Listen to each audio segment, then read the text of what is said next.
This is our last session of the day. The title is Sustainable Yard Designs, Case Studies of Nature-Based Solutions for Stormwater Management for Worcester Residents.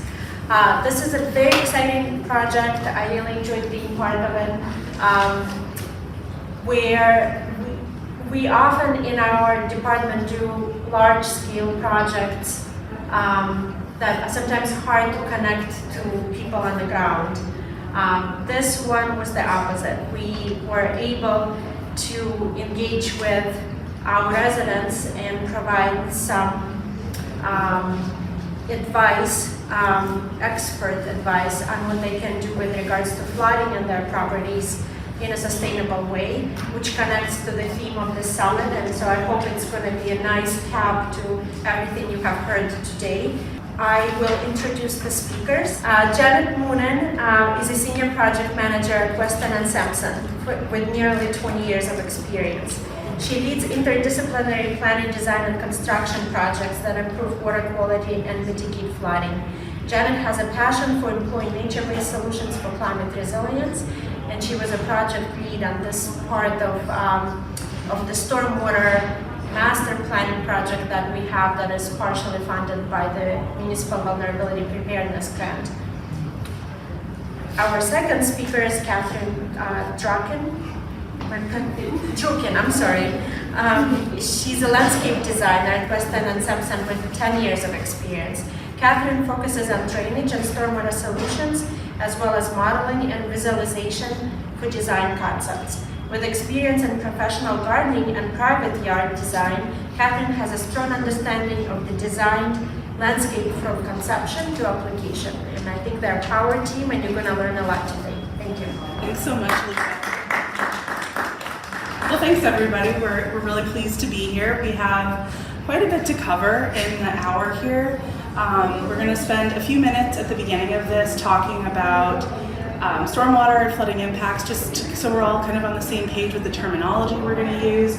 We're going to briefly review stormwater solutions for private properties, and then we're going to spend most of the session talking about the case studies. Like Luba mentioned, there's 4 properties, real properties in Worcester, and we worked with the property owners and walked around their properties to understand what's going on now, what are their concerns, and work with them to come up with solutions and mitigation ideas. We want this to be an open dialogue, so please, if you do have a burning question while we're speaking, feel free to raise your hand. We'd be happy to take the question. We've also put some spots in the presentation for Q&A, so you can also hold questions to those points. All right. So we're all kind of on the same page. There's some commonly used terms we're going to talk about in this presentation: stormwater, groundwater, impervious surfaces or impervious cover, and flooding.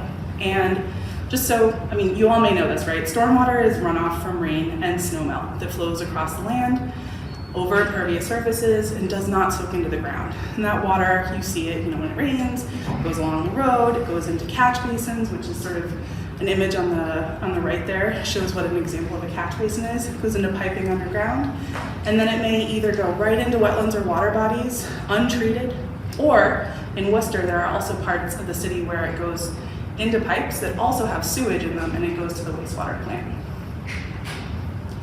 We want to bring up groundwater because this came up quite a few times in talking to folks about their problems on their properties with flooding, in particular basement flooding. Groundwater is the water that's underground. It's in the voids and the pores and the soil. So it's a piece of the puzzle when you're thinking about flooding on your own property. Impervious surfaces. Is everyone familiar with this term? This is any of the hard surfaces on land that make it difficult for stormwater to go back into the ground, right? So driveways, your patios, even your roof, all the walkways, roads, parking areas. And the image on the left up here is just the areas that are really light. Those are considered impervious, and the areas that are darker, like the lawn, and those are pervious. And what happens if you look at the image on the right, as you have more impervious cover, more water runs off of the land surface. So there's a big tie between impervious cover and flooding. And last, just making sure we're all on the same page about flooding, right? So flooding is defined for the purposes of this discussion as the covering or submerging of normally dry land with a large amount of water. Flooding can happen in natural areas, right? In wetlands, around water bodies, but we're thinking about flooding in the context of how it's impacting us in the built environment and as humans in the world. So it might make roads impassable to vehicles. They could be really extreme situations. It can also just be as simple as making it challenging to pass by foot or by bicycle. That could be flooding. Flooding can also affect your yard. Maybe your yard is unusable after it rains or for certain seasons of the year. It could also affect your basement, right? Flooding can be causing water to come into your basement that you have to deal with. Flooding is also predicted to become more significant in the future under climate change. Worcester is anticipated to have increased effects of flooding due to more precipitation. There's predictions by the Commonwealth of Massachusetts that Worcester is going to have over 10 inches more of rain, or approximately 10 inches more of rain a year. That's a much wetter year. More rain, more intense storms, right? So rain will happen, be a lot more rain when it does rain. There's also predicted to be less snow and more rain and ice storms. One of the quotes that we thought people might resonate with is, there's over 6,000 properties at Worcester that are at risk for flooding over the next 30 years. It's like 16% of all properties in Worcester. It's a lot of people's homes. Before we move on, any questions about the content we covered there? No? Okay. So Jenny just covered a lot of the larger scale concerns about stormwater flooding, and for today's conversation, we're going to focus on how we can mitigate stormwater within our own private properties. This list here is some of the items we want to discuss today and some of the ways we can tackle this issue on our own property. And I'm going to go over what each of these means. So Jenny explained what impervious cover is. One of the ways to mitigate stormwater is through the reduction of impervious surfaces. So that's any sort of paving or surface that allows water to infiltrate through and go through the process into the water table more easily instead of going into our stormwater systems within the city. Another example is rain gardens. You've probably heard a lot about those today.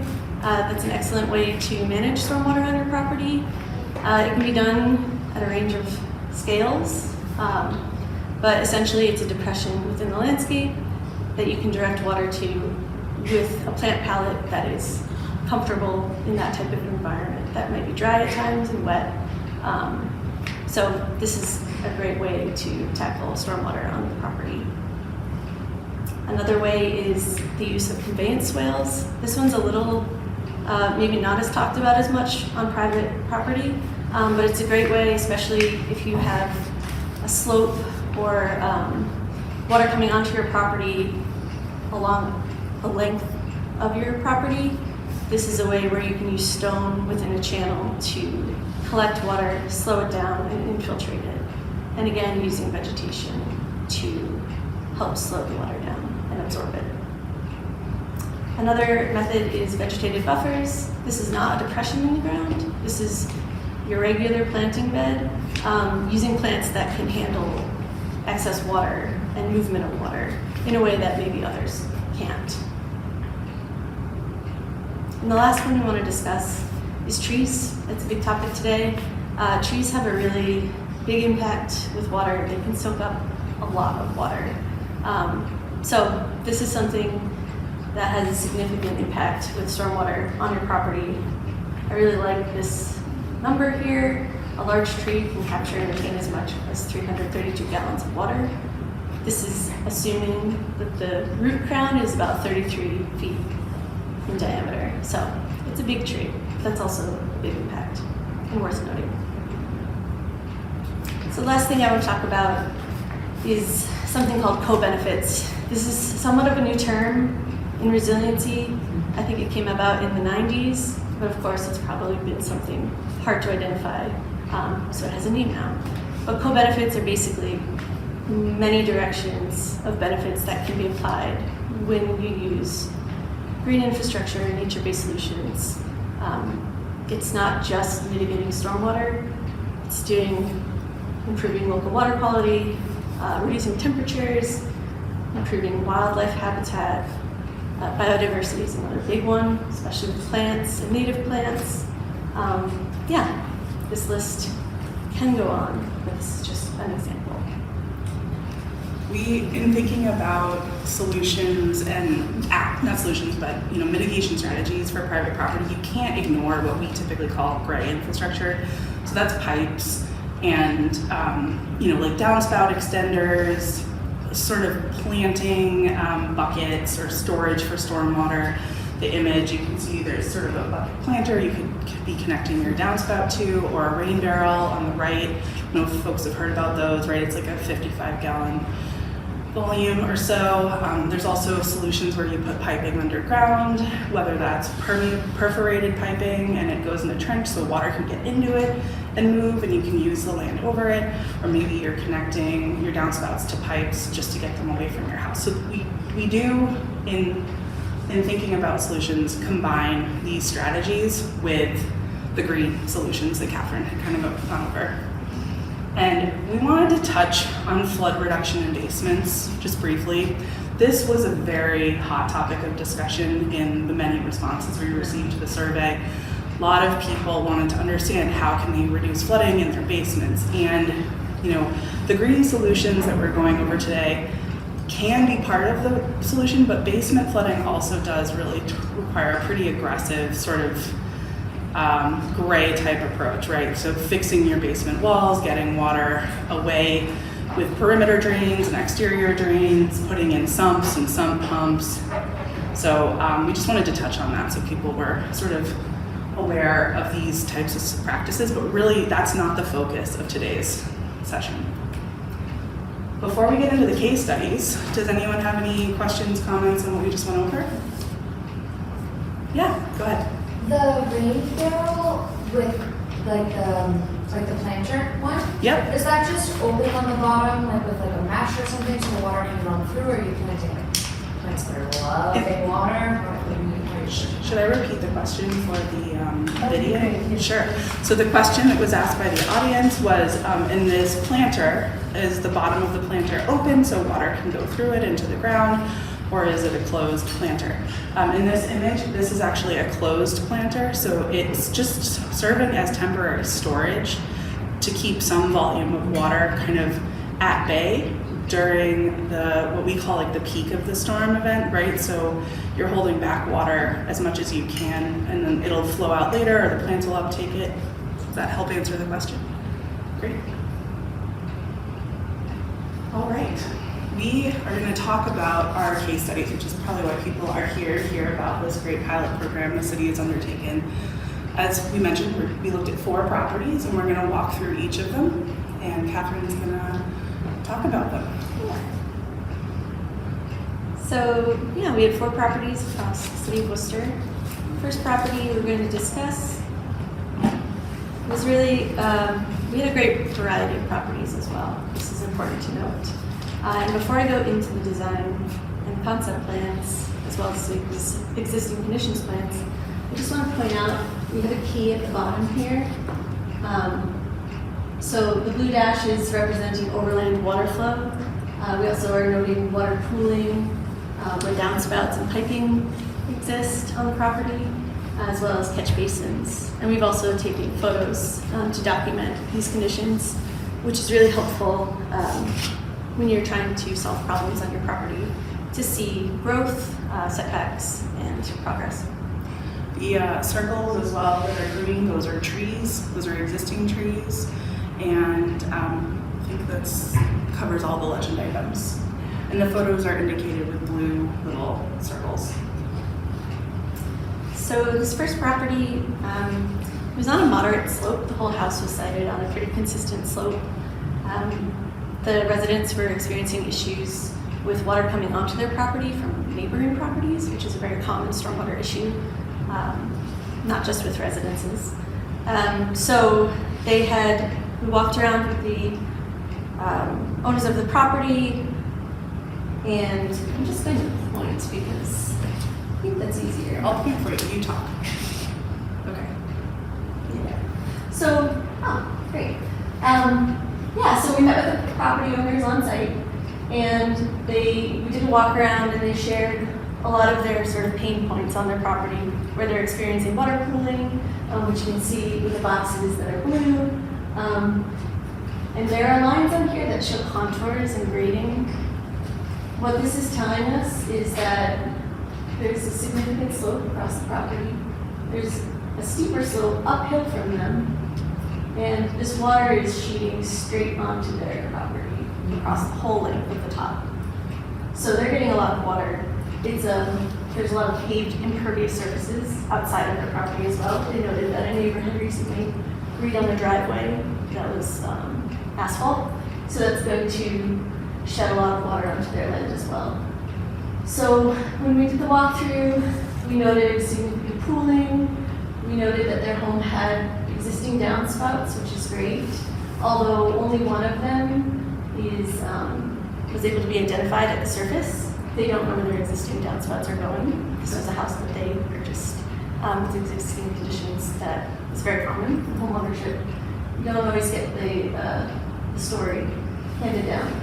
So we identified one gutter was outfalling at the edge of the property. And this was good because the water is flowing along the edge, currently along each edge of the property, and then continuing down. So we were noting these paths of existing water to help us guide the future design. And these pictures help show the amount of water damage and conditions on their site. This was the downspout that we were able to identify. This was an existing catch basin just downhill from their property, so water is going into that catch basin. And again, we're trying to slow, infiltrate, and redirect water across these homes. That's kind of the goal in this whole process. And catch as much as we can before it's going into the city's stormwater system. So just showing some other items. This is along the length of the property where the water is channeling down. This is where one of the downspouts is going below grade and then coming out in image one. Another concern that the clients had, there's an existing wall at the top of their property. They don't know the condition that it's in. This is always a concern structurally with water. Water and built environment are not great friends. So the owner uphill from them is actually piping water through this stone wall, concrete wall, into their property. So this is something that they are trying to manage. And then this last photo just shows their backyard is pretty muddy, pretty shady. Those shade is also not going to help dry out a property easily. So we came up with concept plans for each of these properties, and the conceptual plan is the first step in design. There's this is laying out a plan to further study and explore and detail. So you'll see in these concept plans, we have areas noted that are vegetation. We're going to call it a vegetated buffer. And remember, this is not a depressed part of the landscape. This is simply to slow down the water and uptake of plants and vegetation. And then you'll see rain gardens noted, which are the depressed gardens, to take in water, hold it for some time, and then infiltrate back into the ground. That's an important thing to note. A lot of people are concerned about mosquitoes with rain gardens. A properly functioning rain garden is not going to hold water long enough for mosquitoes to thrive. And that should be noted if you do that on your own, to continue to observe it after it's installed. You'll also see vegetated conveyance soils. So with those tools in mind, we placed reinforcement along the edges where water is already going. we're placing rain gardens at the top of the hill to be the first part of that water's journey through the property. And actually, in addition to that, there's an infiltration trench at the very top. This is something you may have heard of, not to be mistaken with a French drain. There are a lot of different methods for stormwater mitigation, but an infiltration trench is a trench that is dug. Usually there's a filter fabric so that the stone that you place in there stays separate from any sediment. So water's going to hit that, trickle down. Anything that slows water down is a good thing. So because it's so close, a lot of these issues are coming right along the stone wall. You also don't want to keep water near that stone wall because again, water and structures are not friends. So a good rule of thumb is about 10 feet away from that wall is where we placed this first element that's built to be safe. So water is hitting the infiltration trench, then it's hitting rain gardens. So right now you have a full length of property that's trying to intercept that water before it's continuing downslope. Another item is this vegetated buffer in front of the house. In the previous slide, you may have noticed there was pooling in front of the home. So we're recommending vegetated buffer. Not a depressed rain garden, it's too close to put to a foundation of a home. So vegetated buffer will help mitigate some of that water flow. In addition to these green vegetated approaches, we're also recommending that the downspouts be located within the property and extended out and redirected into these vegetated conveyance soils, just to continue to keep water away from the home, away from the foundation, and slow it down so it's not all flowing into that stormwater system. I think that's it for this slide.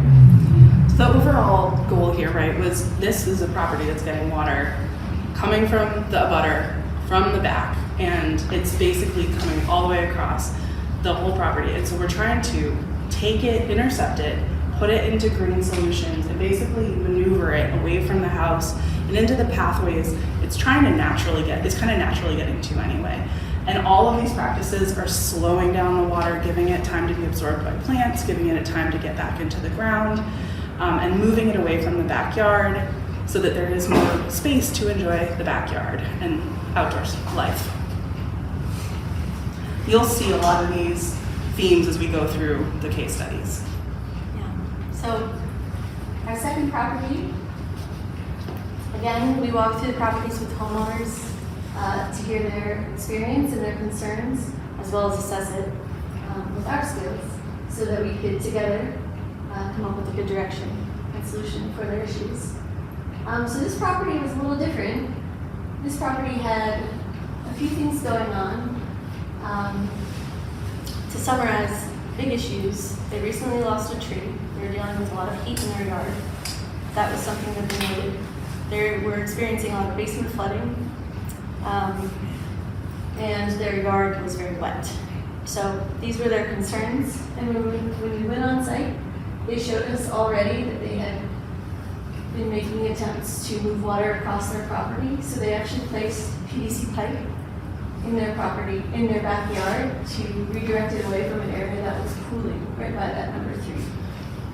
So already off to a great start. They showed us other significant areas of pooling.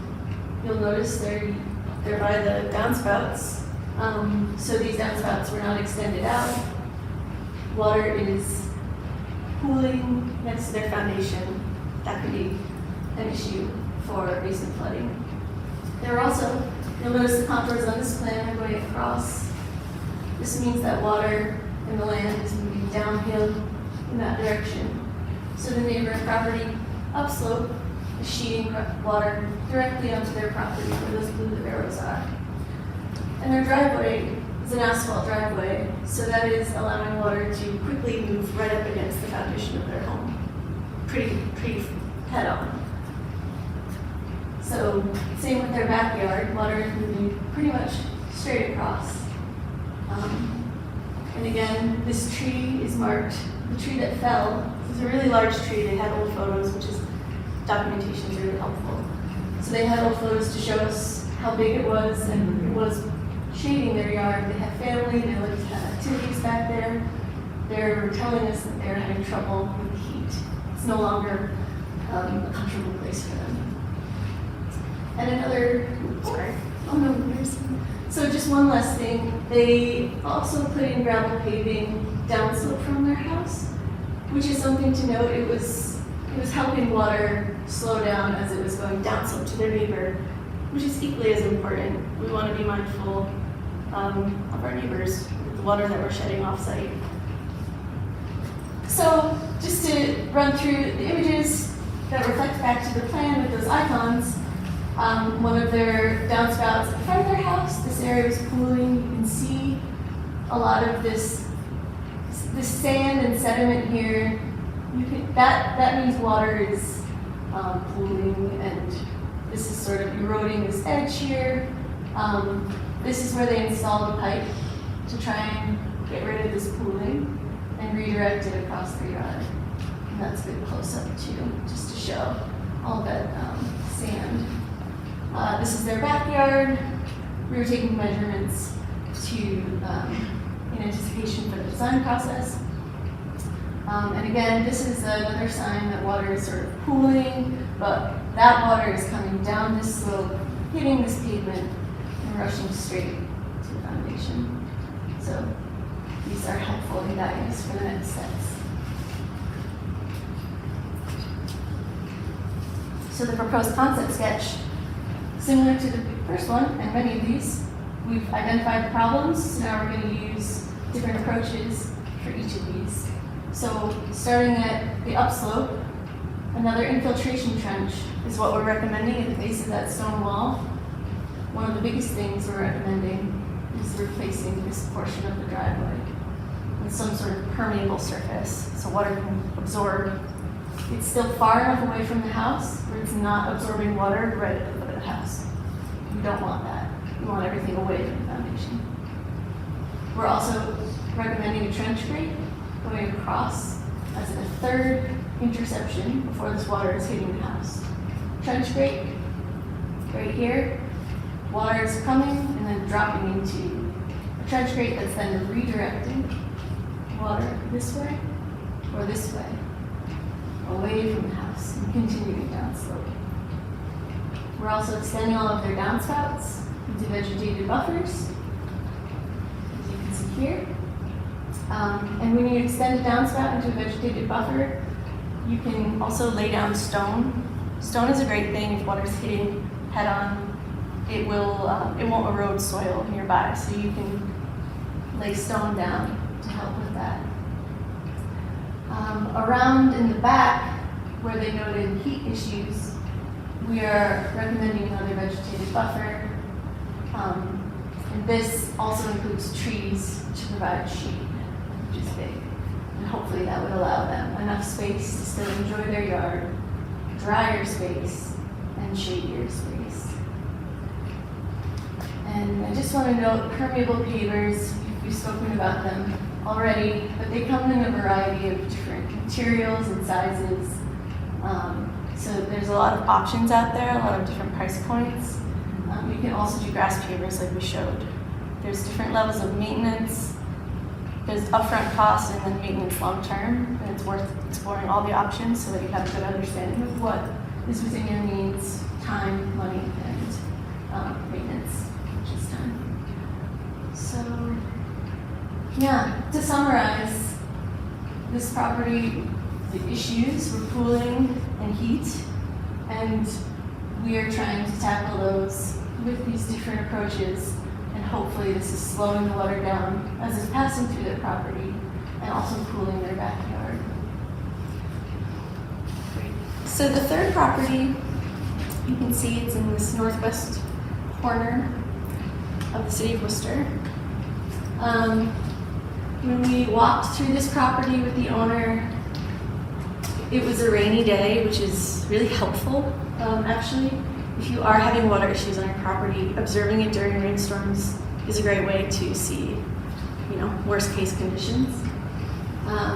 So the owner had mentioned their backyard was very muddy, very, very muddy. And this was probably one of the more significant areas of water that we saw across the 4 properties. It was basically a street going through their backyard, and their entire backyard was Yeah. mud. And that's a product of the fact that this is a very significant slope. You see how these contours are together, very close? That means it's very steep. So there's a lot of developed parcels and houses upstream, so just a lot of impervious cover, creating a lot of water coming down onto their property. So when we walked to the property, they showed us all of their areas of pooling, front of the yard, most of the backyard.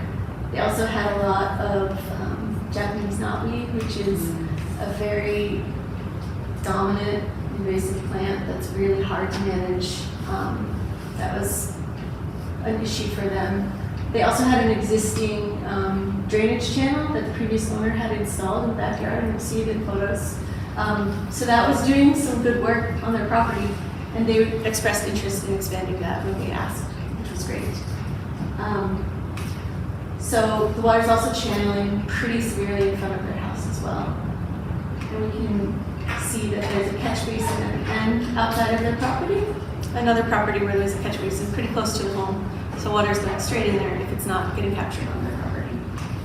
There's also water coming onto the property from Pleasant Street itself, which was causing their driveway a problem, sort of a low point in the front of their driveway. So they are on a property where they're kind of lower than the road, lower than their neighbor that's to their left, and lower than everything behind them. So it becomes almost like a pool.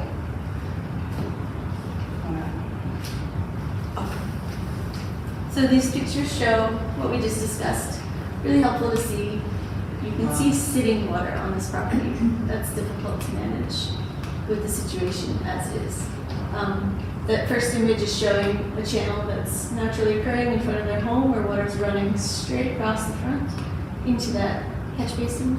Second photo is the essentially mud in their backyard, really, really drenched. Along the edge, I'm sorry, did I read something? Okay. Along the edge, that third image, more pooling, back at their property. This is the existing catch basin. And then, yeah, just, the sixth image shows the existing stone channel that the previous owner installed. And the owner mentioned that their kids love playing in it. It's like a really fun, dynamic part of their backyard. And I think that's really important to note. These stormwater solutions can also, again, co-benefits. It's like, it doesn't have to be a problem you're trying to solve and you're sort of begrudgingly designing this thing that you're not going to use. The idea is that it's something that we become more familiar with and more used to, and it's an enjoyable part of your landscape that's also mitigating stormwater. So, just want to note that. So this concept, different again from the first two. This time we're trying to expand upon that existing stone channel. So we're trying to intercept water, we're trying to slow it down, and we're trying to leave it cleaner than we found it as it works its way through their property. So this is going to be an extended vegetated conveyance swale, starting at the source of the issue, which is at the top of the hill.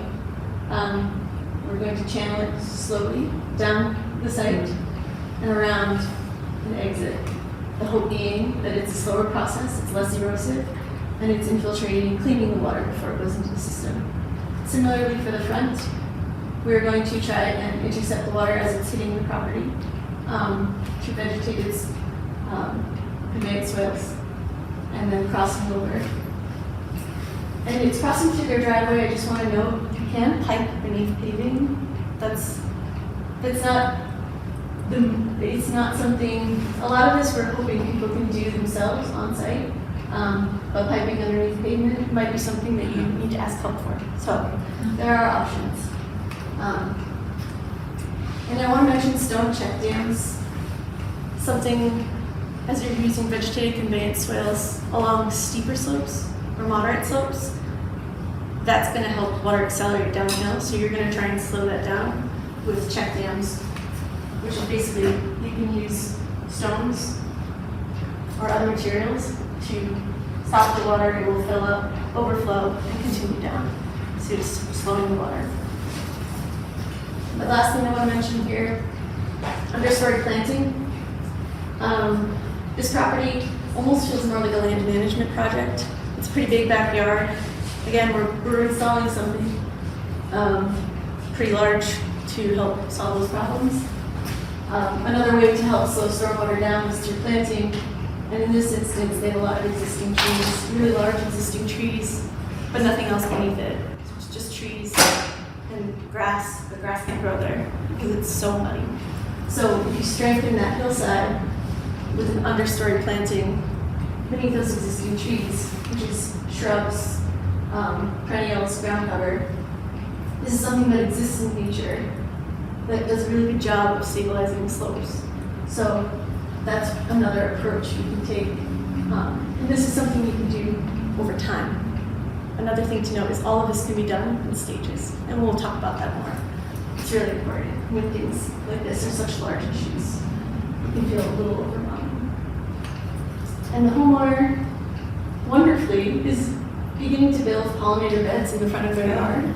So you're suggesting, and this is part of their plan anyways, we spoke about it with them, they want to have their whole front yard be a pollinator garden. So of course we want to make sure that the client is seeing the potential for their front yard. We're pulling back that path to their existing walkway, which is basically getting washed out with water. And they mentioned in the winter it's icy, so there's many reasons why we want to get water away from dangerous situations. Yeah. So the last property, you may notice it's in a similar area. Because it's next door to the previous property. It was really fun. We saw a lot of applications and we noticed two properties side by side. And we thought this would be a really good example of a case study to show how neighboring properties can work together with stormwater management, because it's not just a singular problem and it's something we can solve in greater numbers. We'll be better off in many ways. So similarly, very steep back slope. There will be a picture that shows the two together. Very steep back slope, very similar issues. There's knotweed in their property as well. Pooling in a very similar manner. Water sheeting onto their property from the uphill neighbor. And then water channeling across the front of their property. Very similar issues. This house did not have downspouts. They did not express concerns over basement flooding. So that's something to note as well. Sometimes it works, but sometimes it doesn't. I think that's everything on this slide. Just want to make sure. We noticed the point of entry at the top of the property is actually going into the neighboring property. And then of course, the other point of entry is crossing their property and then going down safe as well. What was interesting about this property is it really didn't have the same stream channel basically across their property. It wasn't as wet and it wasn't as muddy as the neighboring property, but same problem with this like specific kind of pathway for a lot of water to run across their entire, basically making their backyard pretty unusable. Yeah. And these help show some of these issues. Image number 1 is a water channeling across the front of their property. It's quite literally like the water visibly. We can see visible water in there. Number 2 is just another view of that channel sort of coming towards you. That whole top row is just how wet this front of the property was. 4, you can see there's it's a pretty shady area. The plants told us that ground cover shows that it's wet and shady. And you can see towards the back, that's where that really steep slope is. Number 5 is showing the slope. Lots of trees, no mid-plane of planting, and pretty deep leaf, which is slowing water down. So that is helpful. But in image 6, water is still pooling in what they use as their majority of their yard use in this location. It's pooling. So that's an issue. So the solutions that we are proposing here, very similar to the other property. we want to build upon what the water's already doing and guide it so that it is not sheeting off into places where property owners want to be. So we're having a vegetated conveyance swale at the top that's channeling all the way down the length of the property and hopefully making its way out slower and cleaner. And again, at the other end of the property near the driveway, vegetated conveyance swale and heading off site. Similarly, this woodland garden, understory planting, just encouraging more diversity, more plant material, more opportunity for the water to be absorbed as it's going down slope, and also holding that slope in so that there's no risk of erosion. I think when you look at these two properties together, it gets really interesting, right? I think that's, water doesn't respect boundaries, doesn't respect your property line, doesn't respect, it goes where it wants to go. So when you look at these two parcels together, working together, it can actually make them have a stronger solution, right? So the front of the property, thinking about the total problem and how do we get water sort of into this catch basin, but also slow it down across both parcels. It's basically the same approach with sort of a vegetated swale and check dams to slow it down, spread it out, soak it up. Right, and the same thing in the backyard. Oh, these are the existing conditions. I apologize, these are the existing conditions. So when you look at both together, This is proposed now. yep, so when you look at the proposed solutions, right, we're trying to keep also water from the parcel from going on to the neighboring parcel, right? So it's about both solutions together. Is there more that we wanted to say on this? I think you did exactly that. Yeah, just working together is really, it helps. There's more power in that. We did want to talk about cost, and I think people probably, when you think about doing this on your own property, you're thinking about how much is this going to cost me? There's a lot of factors in cost. So we did prepare cost estimates for each of these parcels, and we did them assuming a homeowner would do the work themselves, except for the permeable driveway, because that is a really big undertaking, and that's something where you probably do want to get a contractor involved. So the cost range for each of these sites, for the plantings, for soils, stones, the downspout extensions, piping, trees and shrubs, perennials and ground cover, and even using kind of seed mixes is a cheaper option. Somewhere between 10 to 20,000 per parcel. So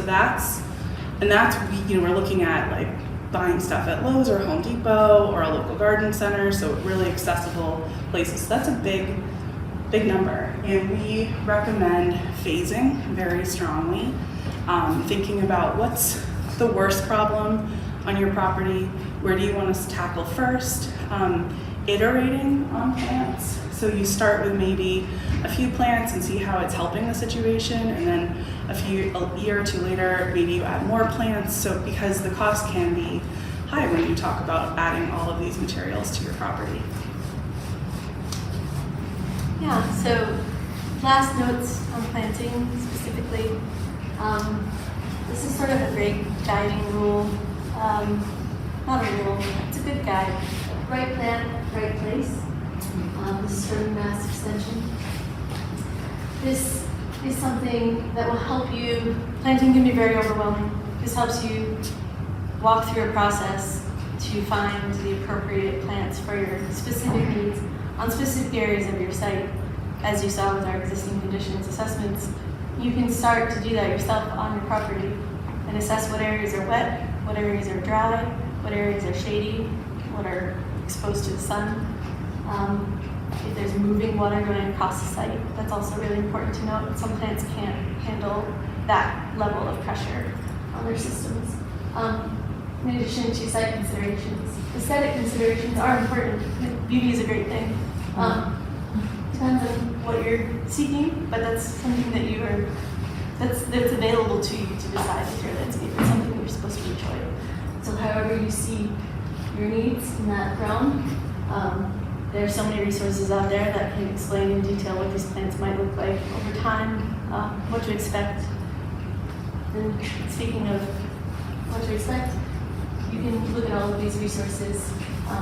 The internet is wonderful for this. You can be very specific. And there's so many people out there passionate about plants. So I encourage folks to enjoy the process of research and getting to know your landscape, because it's really a lifelong journey. And purchasing native plants is becoming more and more available to you. So happy to talk more about that, but you should find resources through these or within the city of Worcester. They have a great litany of resources. So. And each of the case studies that the homeowners were prepared, for each of the case studies, we did prepare planting recommendations for each parcel. So they are receiving that, and that I believe will be available on the city's website. So if you're interested in looking at the specifics, there'll be more information available. We just felt like there was so much detail on the planting, and it was a lot to go through in today's session with everyone, and it's very specific to each parcel. So, are there any questions on the case studies, plantings, the approaches? We're happy to go back to any slides and talk more specifics. Yeah. Just a process question. So, it's really complicated, but it also seems learnable. So are there any resources available for homeowners to learn how to design solutions themselves? There are some great resources. This Commonwealth of Massachusetts has this great grant program. This is what's paying for this work, called the Municipal Vulnerability Preparedness Program. And there is another community in Western Mass that has sort of a guidance manual and checklist. Like if you are going to assess your own property, you can follow this checklist. I don't have the name of it available this second. I will make sure that Luba has it and distributes it. Or if you want to, I can share contact information. But what it is it gives you a guide of how to do this yourself at your own home. And you can follow it kind of step by step, and it has a nice little checklist. The way we did this is we basically, like you saw, we drew the property, and you can do this with like a piece of paper yourself, right, with a grid and a ruler, and just say, where are the problems on my property, and where is the water coming from, and where is the water going, right? And then you can sit down and say, okay, well, how do I intercept that water? So if it's coming from somewhere, it's definitely something you could sit through and think through yourself. Is that helpful? Did I answer your question? Yeah, definitely. Okay. Sure. I have two questions. So, Great. for context, we own an organic landscaping business, and I've worked with a couple of people in the last couple of months that have referred to that grant and kind of had questions and all of these things. And one of those questions that I was getting was about the installation of it. Are you guys running into many people that are like,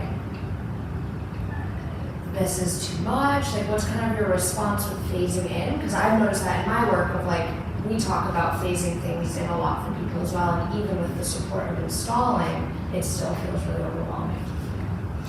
That was definitely a good part of the discussions we had with the property owners as we were walking them through the concepts because of the costs, right? So when we shared the cost information, it's significant.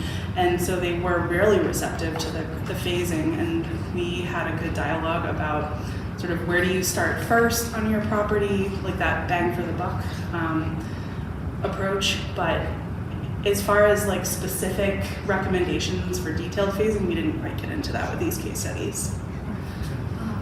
Yeah, I've seen it. But my other one was just, you had a statistic about how much water trees were absorbing. Do you have any statistics on shrubs and perennials as well?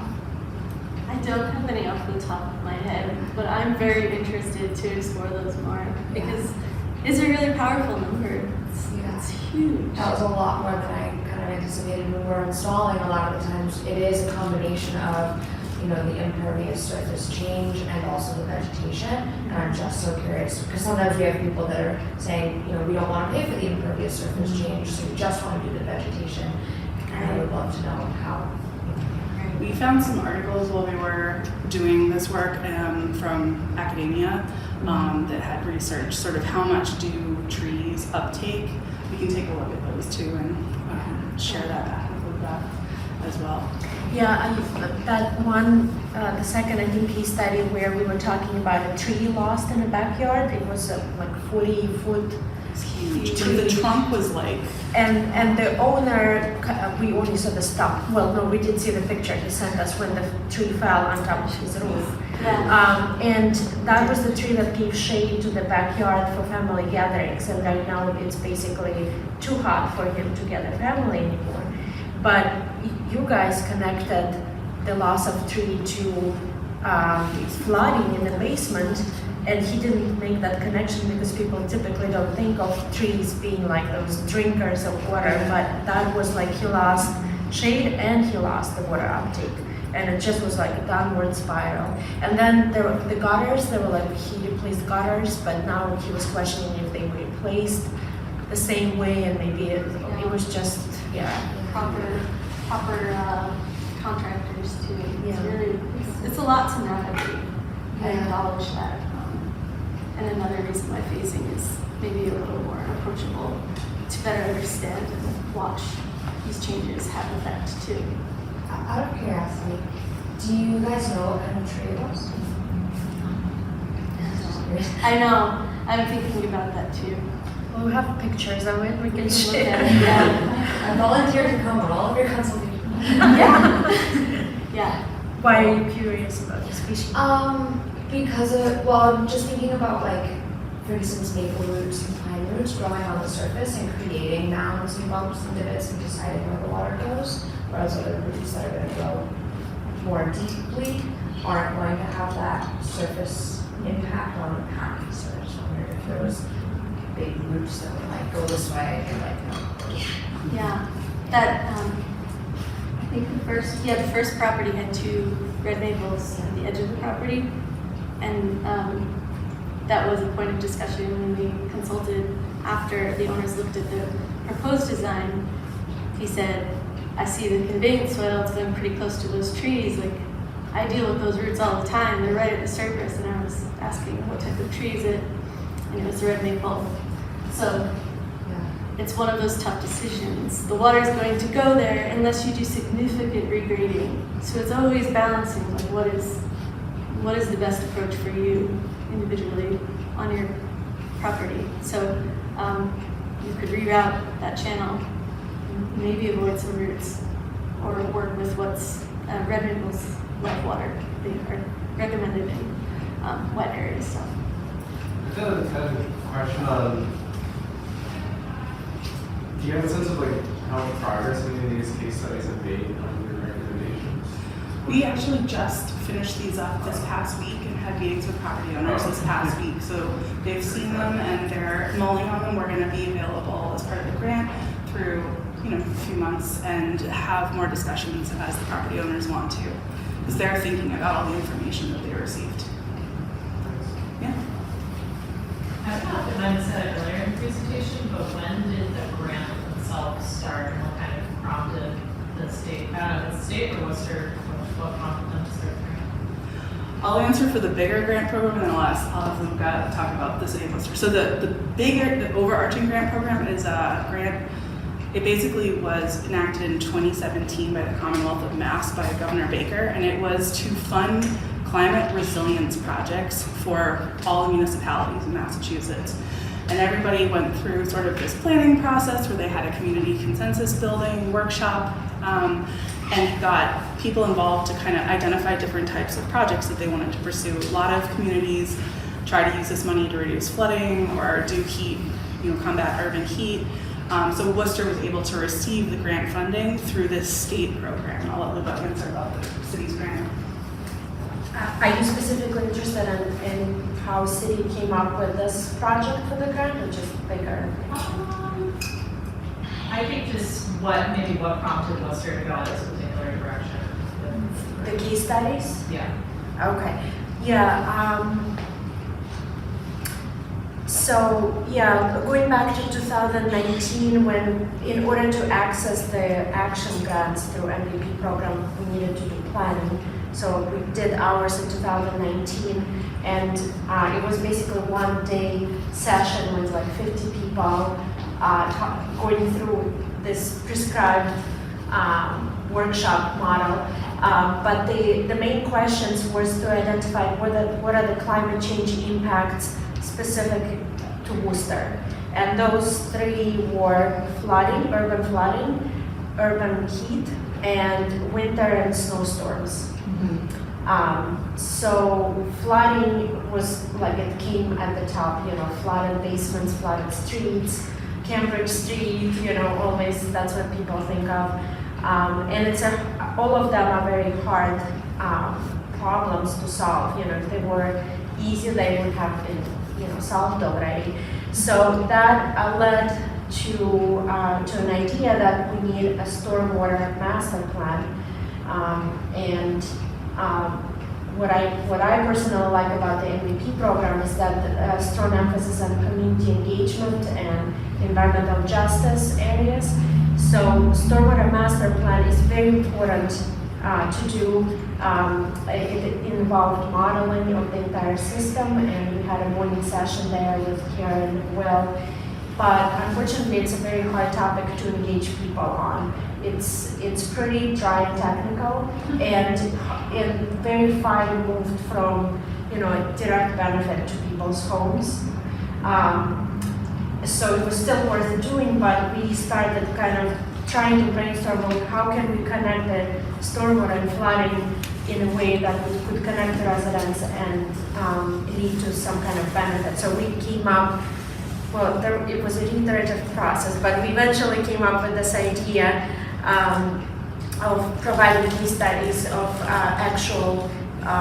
for actual homes, and we were surprised to see the level of response.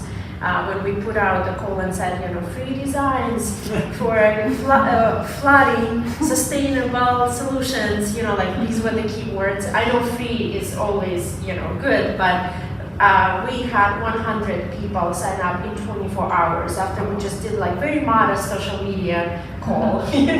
So we had to not do any more media. And we spent some time even figuring out what are the 3 lucky ones. It ended up being 4 because the 2 neighbors made for one case study, really. But that was also a very interesting and educational process, because we realized, okay, there are some homes that would not benefit from nature-based solutions, and it is important to acknowledge. And those are the ones that have a lot of basement flooding, and those probably would need gray solutions, what we call gray infrastructure solutions, not green infrastructure solutions. So important to acknowledge and separate them out, and then find the ones that would benefit, and also look at the properties that are in environmental justice area. So 2 of the 4 were in the EJ area. The 2 neighbors were not, the ones with streams running through them that really needed help. We also wanted geographic diversity. So, even though we kind of pivoted in terms of the community engagement based on how the grant was written, it was a good pivot. The other one was Floodwatch, where we asked people to record street flooding during extreme rain events and send us images and videos so that we could validate the model of the stormwater system, which was the biggest part of the project. We had almost no engagement on that, and we really tried hard. So we pivoted, and this was okay, that's what people want, that's what they need, that's what they pay attention to. And we were hoping that, even though, yes, there's a lot of resources out there, but there's nothing like an actual example of a real property and a real homeowner and a real specific application that could demonstrate different ways of different solutions for different sites, but also a lot of commonalities. Yes. I personally learned a lot from being with you guys and organizing it and just listening, and I think these are really useful resources. But obviously no one has implemented anything. It was this data is 2 days old, so you're lucky ones. You're on the front lines. We do want to consider as a city some kind of a grant potentially, or to help offset the cost of implementation, but it would also have to be through some funding source that maybe we'll go out for the grant and say if we design it for you, we'll offset 50% of the cost of materials or something like that, and then follow the implementation. That would be like a follow-up case study. Did they actually do it? Did it actually help? What did they learn? So this is just the beginning, but I think it's a good one. We really appreciate all your time. I think we're at the end of our session time. So there's our contact information. Happy to answer questions that you guys think of afterwards. And, great question about if you want to do this yourself, what are resources, and we'll work with Luba to get those up as part of the package. So thank you.